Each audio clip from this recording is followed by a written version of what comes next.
사도세자 is the son of King Yeongjo, the 21st king of Joseon.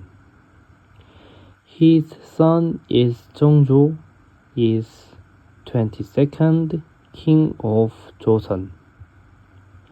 He had a conflict with his father, Yeongjo.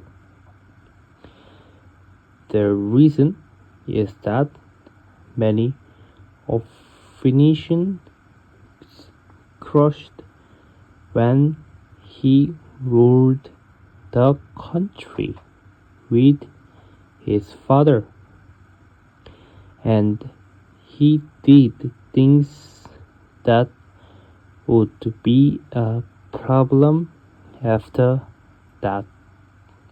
So, his father Yeongjo ordered him to enter the Tiju.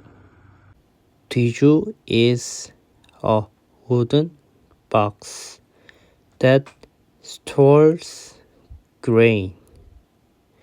As a result, his position changed to the better and his son became the next king.